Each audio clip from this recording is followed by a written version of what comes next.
Pagkalooban mo sila ng kabulungan at liwanagin ng Diyos at kanilang mga isipan upang makapag-isip sila at gumawa ng mabuti.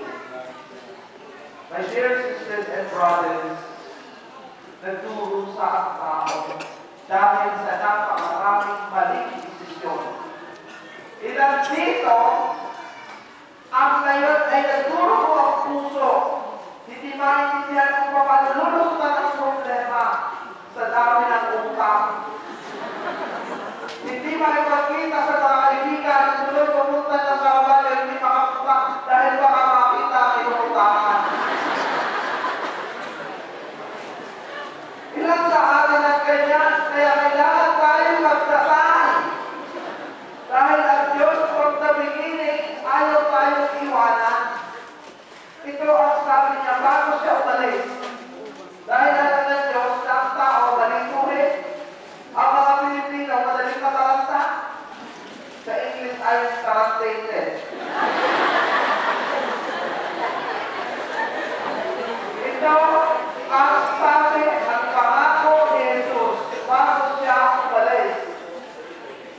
Tandaan niyo ito, ako'y lagi niyong kasama hanggang katapusan ng mundo. Minsan, ang ating panalangin ay ito, Diyos ko, samahan mo ako. Pero iba ang sinabi ni Jesus. Ipinangako niya bago siya umalis. Ako'y lagi niyong kasama. Tayo po ang nag-iwan kay Jesus. Tayo po ang nakalimot kay Jesus. Ilan dito sa atin ang nangako na kung ano sa Diyos. Ako'y maglilingkod na sa Diyos. Paalisin mo lamang ang aking kapatid. Marami ng galit akong kapay. Naubos na. Nagkaroon na ng sinasawag na katakot na interest. Pero matapos ibigay ng Diyos, ilan dito ang sumupa sa mga pangako sa Diyos. Tayo po, madaling maako. Napapako naman. Ang Diyos, sinabi niya ay ito, I will be with you till the end of time. At yun ang gusto ng Diyos, ipasok natin sa ating mga bukote. Hindi tayo iniwan ng Diyos. Bakit ayaw na tayo iwan? Dahil pag iniwan niya tayo, magugulo ang ating buhay.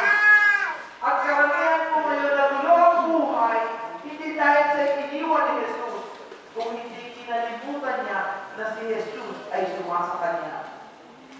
Kung ang nasa isip ninyo na si Jesus ay nasa inyo, imposible kayong magsinungaling. Nakakatuwa ng masama ang tao kapag nga si Jesus ay wala sa isipan niya. Nakakatuwa at nakakapagsalita tayo ng mali kapag nga hindi si Jesus nasa puso natin. Kaya po ang nangyari sa atin na gulo ang buhay. May isang babae na may over sa amin, Father Suarez. May nakita lang ito. Gusto lang ito tayo na ropa. Sabi niya, bakit? Tatanda na akong dalaga, Father. Pagkasal mo naman ako. I don't want to be alone. Ayaw kong mapakayas at sabihan dito sa pinano. At wakit basic mo na. Wala na. Iwanan na ng barko. Ayaw mo matagal ng Father. So, ano gusto mong gawin sa iyo? Pwede mo, Father. Pag-pray mo ako na ako'y magka-boyfriend. Gusto ko, ako papiliin. Sabi ko, bawal ako. Sabi pare, pag-pray kita. O sige, nung i-pray mo na, sabi sa akin, Father,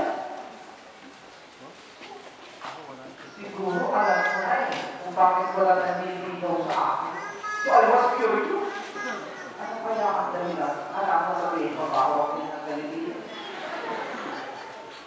Kaya sabi, ito Father, siguro kaya wala naninigaw sa akin, hindi ako sexy.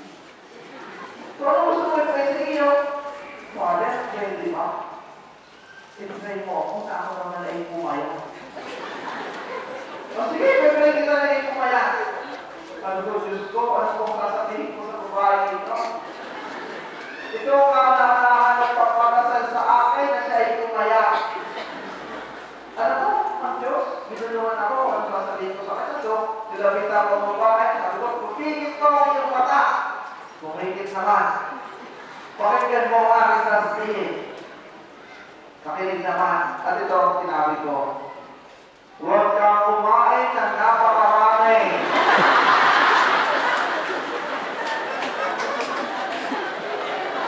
Kumalis na!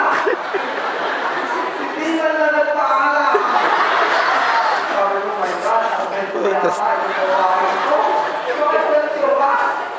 Sabi ko, okay. Dinagdagal ako, sabi ko, Lord, please forgive me, but that's the word you gave me. So I had this courage to say it. Pagkatapos ng 2 taon, ito po yung totoong istorya. Nagkita ulit kami dito sa Milano. Aba, hindi ko na kilala. Sabi na, Father, naalala ko ako? Sabi ko, sino ka? Ako si Abby, yung nagpapray sa inyo na dapat may boyfriend na ako. Sabi ko, ano nangyari? Dahil hindi mo maalala. Father, simula nung ako yung sinray over mo at ako yung pinulungan mo. Tuloy ako kakain, naalala ko na. Nawala na ako ng gana. Nawala na ng gana ko ang kasama sa iyo. Mga kapatid, I want you to learn from that story. That story is a true story. Ang ibig kong sabihin niya ay ito. Ang Diyos, kung tayo magdarasal at lalapit sa Kanya, may ibubulong sa atin. Yung pagpunta niyo dito sa Caravaggio, alam ko mayroong mga talika ng bawat isa. May kanya-kanyang wishes and intentions. Ang Diyos may ibubulong. Sasabihin niya sa inyo, huwag ka nang masyadong malalim. Huwag kang nagtatanim ng hinanakit. Hindi maganda yan sa inyo.